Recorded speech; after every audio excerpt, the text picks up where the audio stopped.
your favorite shopping destination, Value Zone Hypermart. ఇప్పుడు మన అమీర్పేట్ లో పిల్లర్ నంబర్ 1081 వద్ద. నమస్తే, నేను Kavitha. Welcome to I dream news and నిజాలు. శబరిమలలో అసలు ఏం జరుగుతోంది? అనుకోకుండా 4.5 కేజీల బంగారం ఎలా మాయమైంది? ఈ గోల్డ్ స్కాండల్ వెనకాల ఎవరున్నారు? ఇంతకుముందే ధర్మస్థల వివాదాన్ని చూసాము. ఇప్పుడు శబరిమల వివాదం. సరికొత్తగా ఇప్పుడు హిందూ సనాతన సంస్థలకి సంబంధించి ఒక పెద్ద ఎత్తున ఉద్యమంలా చేయబోతున్నారు. ఈ రోజు నుంచి అయ్యప్ప నామ జపాలు కూడా జరుగుతున్నాయి. దీని వెనకాల ఎవరున్నారు? గోల్డ్ స్కామ్ వెనకాల ఏం జరిగింది? మనతో పాటుగా ఉన్నారు సీనియర్ జర్నలిస్ట్ సురేష్ కొచ్చతిల్ గారు. సార్ నమస్తే. సో కోర్టు కూడా అదే మాట ఉంది. ఇదేమన్నా ఫ్యూయలా, అది అలా ఆవిరైపోయిందని చెప్పడానికి. ఇది బంగారం ఎలా మాయమైంది అనేది. ఇంత బంగారం ఎలా మాయమైంది? చెప్తున్న లెక్కలేమో 4.5 కేజీలు కనపడకుండా పోయాయి, 2019లో మాయమయ్యాయి. బట్ అది 2025లో బయటపడింది. ఏం జరిగింది? ఇంత తేడా ఎందుకుంది అసలు? ఈ స్టోరీ స్టార్ట్ అయ్యేదంతా కేరళ హైకోర్టులో ఒక దేవస్వం బెంచ్ అని ఒక బెంచ్ ఉంది. కేరళలో జరిగే గుడిలో ఉన్న ఏ ప్రాబ్లం ఉన్నా ఆ బెంచ్ వింటారు. ఎప్పుడు 2 జడ్జ్ బెంచ్ ఉంటుంది. ఆ బెంచ్ ఒకసారి ఇప్పుడు మొన్ననే ఈ ద్వారపాలక దాని శిల్పం బయట ఉన్న కవరింగ్ని చెన్నైకి తీసుకెళ్లారు. దాని ప్రొసీజర్ ఏంటంటే, ఒకటి ప్రీస్ట్ తంత్రి అప్రూవ్ చేయాలి, next Travancore Devaswom board approve చేయాలి, అక్కడ ఒక స్పెషల్ ఆఫీసర్ ఉన్నారు, ఆయన అప్రూవ్ చేయాలి. ఆ స్పెషల్ ఆఫీసర్ని అడగకుండా వీళ్ళిద్దరు కలిసి ఆయన తంత్రి అప్రూవ్ చేశారు. ట్రావెన్కోర్ బోర్డు దేవస్వం తీసుకెళ్ళి ఒక మనిషికి ఇచ్చారు. ఎవరు కూడా టెండర్లు ఏం లేకుండా, ఉన్నికృష్ణన్ పొట్టి అని చెప్పారు. టెండర్ ఏం లేదు. అది ఇంకోటి. ఎందుకంటే ఈ ఉన్నికృష్ణన్ పొట్టి అని ఆయన ఎప్పటి నుంచో స్పాన్సర్షిప్ తీసుకొస్తారు. నేను బంగారం నేనే తెప్పిస్తాను, అందరి దగ్గర డబ్బులు తీసుకొని మీకు 10 పైసలు ఖర్చు లేదు, నేనే చేపిచ్చేసి బంగారం కోటింగ్ వేసి నేనే తీసుకొస్తాను. ఇప్పుడు జరిగింది కోటింగ్ కాదు, ఇది స్టోరీ మొదలవుతుంది 98లో. సో ఈ జరిగిన ఇన్సిడెంట్లో హైకోర్టు ఏమన్నారు, మిమ్మల్ని ఎవరు తీసుకెళ్ళమన్నారు ఈ ద్వారపాలక షీటు రిటర్న్ తీసుకురావాలంటే మాతో కాదని చెప్పారు. ట్రావెన్కోర్ దేవస్వం కూడా ఆలోచించండి, కోర్టుకు చెప్తున్నారు మాతో కాదు, చెన్నైలో పడి ఉంది, అది మేము తీసుకురాలేమని చెప్పారు. 2 రోజులు టైం ఇచ్చారు. 2 రోజులు రాకపోతే దెన్ వీ విల్ షో అని చెప్తే కోర్టు టక్మని వచ్చేసింది 2 రోజులు కూడా.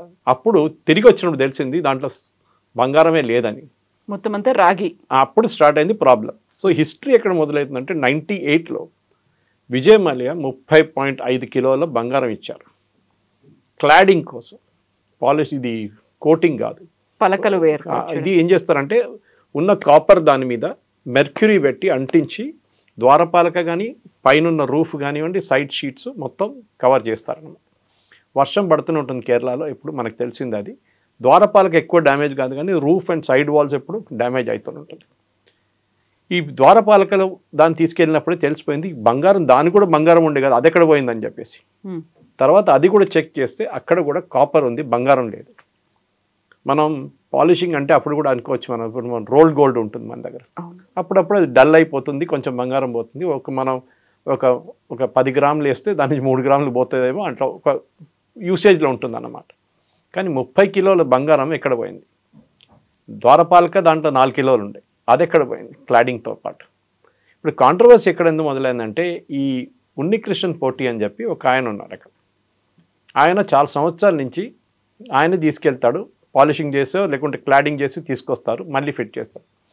విజయ్ మల్య బంగారం ఇచ్చినప్పుడు ఇన్సిస్టెన్స్ ఏముండే అంటే, ఆ టైంలో అక్కడే పని జరగాలి, ఇక్కడ సన్నిధానంలోనే పని జరగాలి. అప్పుడు నాన్ సీజన్లో మండలకాలం కాకుండా మలయాళం ఫస్ట్ మంత్ కాకుండా నడిమిట్లో 30 రోజులు వాళ్ళ దగ్గర ఉంటుంది, 28 డేస్. ఆ టైం లోపల చేయాలని చెప్పి 98లో చేపించారు. అప్పుడున్న రికార్డ్స్ ప్రకారం 30 కిలోలు బంగారం పెట్టి క్లాడింగ్ చేశారు. అది అయిపోయింది. దాని తర్వాత రెగ్యులర్గా 4 సంవత్సరాలు, 5 సంవత్సరాలు, 6 సంవత్సరాలు ఒకసారి దీన్ని తీసుకెళ్ళిపోతారు, చెన్నైకి తీసుకెళ్తారు. నాకు అది కూడా అర్థం కాదు. కేరళలో ఉన్న ఇంతమంది జ్యువెలర్స్ మనం చూస్తున్నాం కదా, జాయ్ అలుకాస్ కానీ, జోస్ అలుకాస్ కానీ, మలబార్ గోల్డ్ కానీ, కళ్యాణ్ జ్యువెల్, వీళ్ళందరూ ఉన్నప్పుడు చెన్నైకి తీసుకెళ్లాల్సిన పని ఏమొచ్చింది వీళ్ళకి? అక్కడే చేసుకోవచ్చు కదా. అది కూడా వారం 10 రోజుల తర్వాత రీచ్ అయిందంట అక్కడికి. అది ఇంత విలువ ఉన్నది 10 రోజుల తర్వాత ఎందుకు? దాన్ని ఎస్కాట్ పెట్టి కేరళ పోలీసుతో పంపిస్తే ఒక రోజులో చెన్నై చేరుకుంటుంది. ఎవరు తీసుకెళ్లారు? పోలీస్ ఎస్కాట్ ఉండేనా? ఏం తెలియదు. జరిగినంతా ఇది స్కామ్ ఎక్కడ మొదలవుతుందంటే, ఈ ట్రావెన్కోర్ దేవస్వం బోర్డు ఇప్పుడు కమ్యూనిస్ట్ వాళ్ళ కంట్రోల్లో ఉంది. మొన్న గ్లోబల్ అయ్యప్ప సంఘం చేపించారు 7 కోట్లు పెట్టి. అది పెద్ద కాంట్రవర్సీ ఇంకోటి. దాని తర్వాతనే మొదలైంది ఇదంతా. అది అయ్యప్ప శాపం అంటున్నారు వాళ్ళు, ఇదంతా జరిగిన దానికి. ఇప్పుడు వీళ్ళేమంటున్నారు, కాంగ్రెస్ హయాంలో ఉన్న ట్రావెంకోర్ దేవస్వం బోర్డు చేపించారు ఈ స్కామ్ అంతా, మేమేం చేయలేదు అంటున్నారు వీరు. సరే వాళ్ళు చేపిద్దాం అనుకున్నాం, వాళ్ళ టైంలో జరిగింది. మీరెందుకు ఇది అన్కవర్ చేయలేదు? మీరు వచ్చి 10 సంవత్సరాలు అయ్యాయి కదా, ఇప్పుడు 11 అవుతుంది, 10 ఎప్పుడు అయిపోతుంది. 10 సంవత్సరాల్లో మీరు ఎందుకు బయటికి తీసుకురాలేదు? అది కాపర్ ఉండే బంగారం కాదని చెప్పి. ఇది అక్కడున్న మన దగ్గర నుంచి లక్షల వెళ్తున్న అయ్యప్ప మాల వేసుకు వెళ్తున్న డివోటీస్ మీద జరిగే ఏం చెప్పాలి ఒక ఇన్సల్ట్ లాగా అనమాట కవిత గారు. ఎందుకంటే వాళ్ళు కష్టపడి అక్కడ వెళ్ళి హుండీలో డబ్బులు వేసి, అది కాకుండా మిగతా ప్రసాదం కొని ట్రావెంకోర్ దేవస్వం బోర్డుకి వచ్చే డబ్బుల ఆదాయంతోనే ఇదంతా చేస్తారు. లాస్ట్ ఇయర్ కలెక్షన్ 430 కోట్లు. అది మండల దీక్షతో అది. ఎందుకంటే అది కాకుండా మలయాళం ఫస్ట్ మంత్లో ఒక 5 రోజులు తీస్తారు, అది ఎవ్రీ మలయాళం మంత్లో 12 times. ఈ దీంట్లో ఈ డబ్బులు ఎక్కడ పోయింది ఎవరికి తెలియదు. ఎందుకంటే వీళ్ళేమంటున్నారు, స్టేట్ గవర్నమెంట్ మేమే డబ్బులు ఇస్తున్నాం అయ్యప్ప స్వామికి అంటున్నారు. కాదు, 10 సంవత్సరాల నుంచి ఆడిటింగ్ జరగలేదు. లాస్ట్ ఆడిట్ జరిగింది 2014లో, ఇప్పుడు 2025లో ఉన్నాం, మన 11 సంవత్సరాలు అయింది, ఆడిట్ జరగట్లేదు. వీళ్ళకి ఒక ఇంటర్నల్ ఆడిట్ టీం ఒకటి ఉంటుంది ఎప్పుడైనా, ఏ దేవస్వం బోర్డు కానీ ఇంటర్నల్ ఆడిట్ టీం ఒకటి ఉంటుంది, మళ్ళీ ఎక్స్టర్నల్ ఆడిట్ టీం అంటే ఏజీ ఆఫీస్ నుంచి వచ్చి చేస్తారు వాళ్ళు. దాని తర్వాత ఏమైనా డిస్క్రిపెన్సీ ఉంటే అది సిఏజీ దగ్గరికి వెళ్తుంది. ఆడిట్ ఎందుకు చేయట్లేదు? అది ఫస్ట్ ప్రశ్న. ఎందుకంటే ఇది అంతా బయటపడుతుంది కదా దాంట్లోనే. ఆడిట్ వచ్చినప్పుడు వాళ్ళు చెక్ చేస్తారు, క్లాడింగ్ ఉందా లేదా, లేకుంటే ఎక్స్పర్ట్ని పిలిపించి చెప్పమా బంగారమా కాదా అని చెప్పేసి. సో దానికోసం ఆడిట్ పెట్టారు. ఇప్పుడేమంటున్నారంటే ఉన్నికిషన్ పోటీ అన్నారు, ఇది కాదు, ఇంకా 2 ద్వారపాలకులు లోపల స్ట్రాంగ్ రూమ్ లోపల ఉందంట. ఆలోచించండి, డూప్లికేట్ ద్వారపాలకులు ఉన్నారంట లోపల, స్టోన్తోని రాళ్ళతో తీస్తున్నారంట, గ్రానైట్తో. ఇప్పుడు అందరు అడుగుతున్నారు, అయ్యప్ప కూడా, లార్డ్ అయ్యప్ప కూడా డూప్లికేట్ ఉన్నారు, అది కూడా లోపల స్ట్రాంగ్ రూమ్ మార్చేశారని. ఆ పరిస్థితికి వచ్చేస్తుంది ఇప్పుడు. ఆలోచించండి, ఎంత వీళ్ళు భక్తులతో ఆడుకుంటున్నారు వీళ్ళు, ట్రావెంకోర్ దేవస్వం బోర్డు. వీళ్ళంటే వాళ్ళంటారు, వాళ్ళంటే కాంగ్రెస్ వాళ్ళు వచ్చి కమ్యూనిస్ట్ వాళ్ళు చెప్తున్నారు, బీజేపీ వాళ్ళు ధర్నా చేస్తున్నారు, అన్నీ నడుస్తుంది అక్కడ. కానీ భక్తులకి ఇది అన్నిటికంటే పెద్ద ఒక ఏం చెప్తారు, ఒక ఇన్సల్ట్ లాగా భక్తుల మీద జరిగిన ఒక ఏం చెప్తారు, ఒక క్యాంపెయిన్ నడిపించారు వీళ్ళు. మనందరికి తెలుసు, శబరిమలలో ఆ టైంలో జరిగిన మహిళలు తీసుకెళ్లారు, అదంతా జరిగినప్పుడు కూడా చాలా మటుకు మన దగ్గర నుంచి కూడా, తెలంగాణ నుంచి, హైదరాబాద్ నుంచి ఒక ఛానల్లో 2 అమ్మాయిలు కూడా పైకి వెళ్ళారు ఆ టైంలో. నేను ఆ ఛానల్ పేరు తీసుకొని కానీ అందరికి తెలిసింది అది. తో ఈ జరిగిన దాంట్లో ఈ గోల్డ్ క్లాడింగ్లో ఇప్పుడు పెద్ద గొడవ నడుస్తుంది. అక్కడ క్రైమ్ బ్రాంచ్కి ఇచ్చారు ఇన్వెస్టిగేషన్. కానీ అందరూ ఏం అడుగుతున్నారంటే, దీనికి ఇంటర్ స్టేట్ ట్రాన్సాక్షన్ ఉంది. అంటే ఇది కేరళ ఒకటే కాదు, తమిళనాడులో కూడా జరిగింది. తమిళనాడులో ఉన్న జ్యువెలరీ కంపెనీ ఎవరు తీసుకెళ్లారు, వాళ్ళు అన్నారు మా దగ్గరకు వచ్చేటప్పుడు ఎప్పుడు దీంట్లో బంగారం లేకుండే, మేము మళ్ళీ దాని మీద బంగారం పెట్టి పంపిస్తుండే, ఎవరో స్పాన్సర్ చేసి ఆయన ఇస్తే బంగారం పెట్టి క్లాడింగ్ చేసి మేము పంపిస్తుండే. ఇప్పుడు అది క్లాడింగ్ ఉందా లేకుంటే గోల్డ్ కోటింగ్ చేశారా అది కూడా తెలియదు. ఇప్పుడు సో కంప్లీట్ కాంప్రహెన్సివ్ ఎంక్వైరీ కావాలంటే ఒక సిబిఐ ఎంక్వైరీ జరగాల్సింది. అది కాంగ్రెస్ వాళ్ళు అడుగుతున్నారు, బీజేపీ వాళ్ళు అడుగుతున్నారు, కానీ కమ్యూనిస్ట్ వాళ్ళు అగ్రీ చేయట్లేదు. ఎందుకంటే ఒకసారి సిబిఐ వచ్చేస్తే మళ్ళీ వీళ్ళ చేతి నుంచి బయటకు వెళ్ళిపోతుంది మొత్తం. అక్కడ జరిగిన అన్ని అవకతవకలు బయటపడుతుంది. సో శబరిమలలో జరిగిన ఈ కాన్స్పిరసీ వెనకాల చాలా మటుకు కేరళలో ఉన్న మిగతా గుడిలో కూడా ఉంది. అది మీకు గురువాయూర్ ఉండొచ్చు, అనంత పద్మనాభ స్వామి అయితే వాళ్ళ రాయల్ ఫ్యామిలీ చేతిలో ఉంది, సో వాళ్ళ దగ్గర ఉంది. సో అక్కడ ప్రాబ్లం లేదు మనకి. ఇన్ఫాక్ట్ అక్కడ ఉన్న స్ట్రాంగ్ రూమ్లో ఉన్న దాన్ని కూడా వీళ్ళు బయటకు చేయడానికి ట్రై చేశారు, మీకు గుర్తుంటుంది. కానీ సుప్రీంకోర్టు ఒకటే ఓపెన్ చేసి తర్వాత అది కూడా సీల్ చేయమని చెప్పారు, ఓపెన్ చేయట్లేదు. మిగతా 8 అసలు ముట్టలేదు. లాకర్లను ఓపెన్ చేయాలనే డిమాండ్ ఎప్పటి నుంచో ఉంది అక్కడ. నేను దాని ముందు వెళ్ళి నిలబడాను, చూశాను. అది చూస్తేనే మనకు వికెట్ ఆఫ్ ఫీలింగ్ అన్నమాట. అది అంత బంగారం కానీ డైమండ్స్ కానీ అన్ని తీసుకెళ్ళి వాళ్ళు అక్కడ పెట్టారు. వాళ్ళు తీసుకెళ్ళి ఖర్చు చేయలేదు రాజులు, కేరళలో ఉన్న ఆ టైంలో ఉన్న రాజులు. ఎనీవే ప్రజెంట్ రాజులు పినరాయి విజయన్ వీళ్ళందరూ కలిసి ఆడిన కుట్ర ఇది. ఈ కుట్ర వెనుక ట్రావెంకోర్ దేవస్వం బోర్డు ఉన్నారు, కొచ్చిన్ దేవస్వం బోర్డు, వాళ్ళ గుడి అక్కడ కూడా నడుస్తుంది. అది కాకుండా 2-3 ఇండిపెండెంట్ దేవస్వం బోర్డు ఒకటి అక్కడ, వాళ్ళు కూడా మొత్తం ఆడిట్ చేయాల్సింది. ఇది ఒక కాంప్రహెన్సివ్ సిబిఐ ఎంక్వైరీ పెడుతున్నాయి కవిత గారు, ఇది బయటకు పడుతుంది. ఎందుకంటే బంగారం అట్లా వెళ్ళిపోదు కదా, కోటింగ్ చేస్తే చెప్పొచ్చు బంగారం ఎక్కడ ఎగిరిపోయింది. మొత్తం 30 కిలోల బంగారం ఎక్కడ పోయింది ఆలోచించండి. ఇప్పుడు దాని విలువ ఎంత ఉంటుంది 30 కిలోల బంగారం అంటే? ఇప్పుడు విజయమాల్య ఇచ్చిన దానికి బంగారం కాదని చెప్పట్లేదు, వాళ్ళు అగ్రీ చేశారు, వాళ్ళు రికార్డ్స్లో ఎంటర్ చేశారు. 30 కిలోలు ఇచ్చారు, అక్కడే కూర్చొని పని చేసి అక్కడే క్లాడింగ్ చేసి వాళ్ళు వెళ్ళిపోయారు గోల్డ్ స్మిత్స్. దాని తర్వాత జరిగింది రెగ్యులర్గా వీళ్ళు ఎవరు తెలియకుండా సీసీటీవీలు ఆఫ్ చేసి చేసిన పనులు ఇది ఎంత. ఇప్పుడు బయట ఎట్లా పడింది నేను చెప్పినాను కదా, యాక్సిడెంట్గా బయటపడ్డది అది. కానీ ఇప్పుడు ఏమంటున్నారు, ద్వారపాలకులు ఇంకా 2 స్ట్రాంగ్ రూమ్లో ఉన్నారు. ఫస్ట్ వీళ్ళు వెళ్ళి చెక్ చేశారంట, లేదు ఏం లేదని చెప్తే మళ్ళీ ఆ పోటీ అని అన్నారంటే, కాదు కార్నర్లు ఉంది మీరు వెళ్ళి చూడండి, ఒకసారి టార్చ్ కట్టి చూడండి అంటే ఆ స్ట్రాంగ్ రూమ్ లోపల చూస్తే ఇంకా 2 ద్వారపాలకులు ఉన్నారంట. అంటే డూప్లికేట్ తయారు చేస్తున్నారు. ఉన్న బంగారాన్ని దీని మీద ఉంచుకొని కాపర్ పెట్టేసి అది తీసుకెళ్ళి ఆడుకుంటున్నారా అని అర్థం కావట్లేదు. ఇప్పుడు ద్వారపాలక అయితే ఫిక్స్ ఉంది, అది స్టోన్ కదా, డైరెక్ట్లీ ఫిక్స్డ్ ఉంటుంది 2 వైపులా. కానీ దానిపైన ఉన్న కాపర్, దానిపైన ఉన్న బంగారం అది ఎక్కడ పోయింది? కాపర్గా ఎట్లా మారిపోయింది? క్లాడింగ్ ఉన్నప్పుడు క్లాడింగ్ తీయాలంటే మొత్తం ఇరగొట్టాల్సి వస్తుంది మీకు. మీరు ఎట్లా ఇరగొట్టారు? అక్కడ కూర్చొని చేశారా? అక్కడ తీసుకెళ్ళిన చెన్నైకి తీసుకెళ్తున్న అక్కడే ఉండొచ్చు బహుశా. తీసుకెళ్తున్న రూట్లో చెన్నైకి చేరుకున్నప్పుడు 7 రోజులు పట్టిందంట. ఈ 7 రోజుల లోపల ఎక్కడెక్కడో తిరిగింది. అది కాకుండా ఈ ద్వారపాలక శిల్పాన్ని కవర్ చేసేది బెంగళూరులో ఒక గుడిలో తీసుకెళ్ళి పెట్టారంట ఈ పోటీ అని ఆయన. ఆలోచించండి, అక్కడ రూట్ మ్యాప్ అనేది ఎలా ఉంది అని. ఇప్పుడు అక్కడ తీసుకెళ్ళి అక్కడ కొంచెం డబ్బులు సంపాదించుకున్నాడు.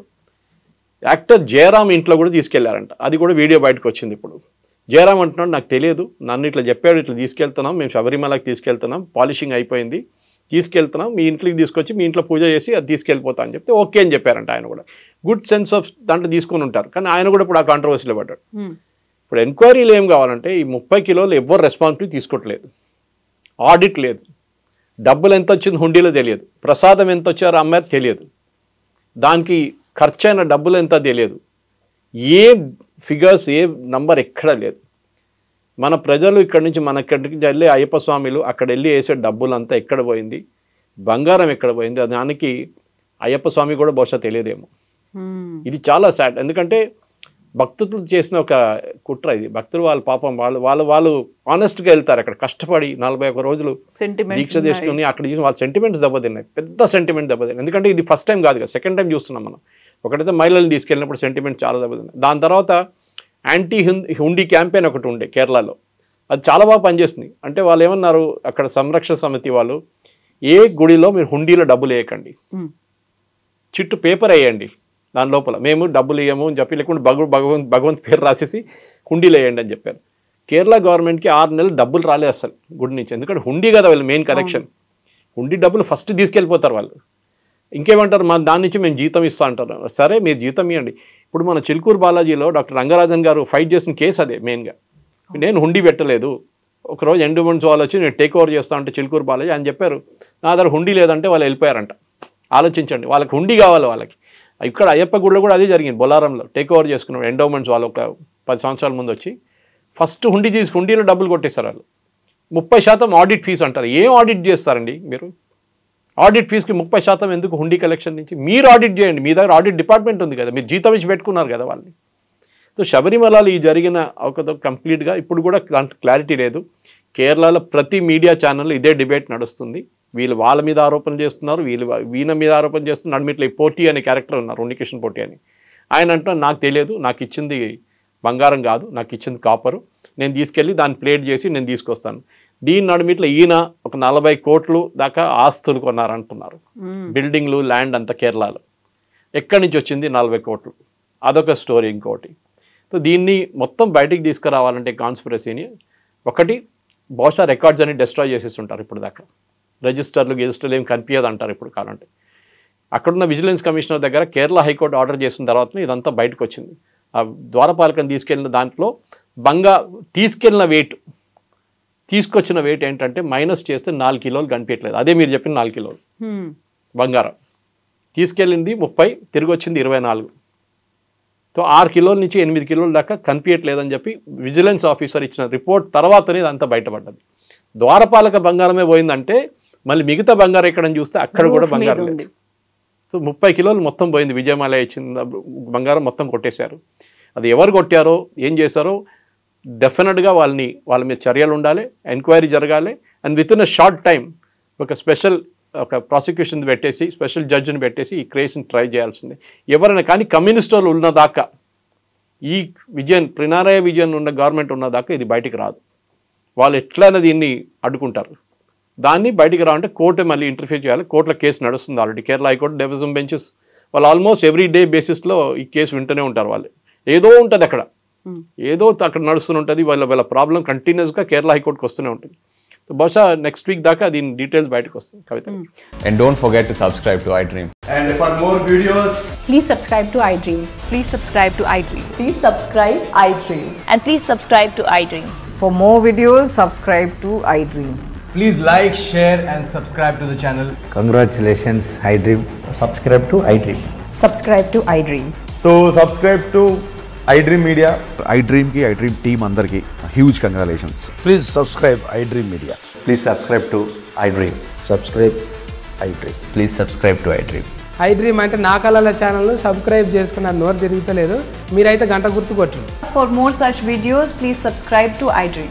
Subscribe to iDream. Please subscribe to iDream. Please subscribe iDream Media. Please do subscribe to iDream. Please subscribe to iDream Media. For best entertainment and information, please subscribe iDream.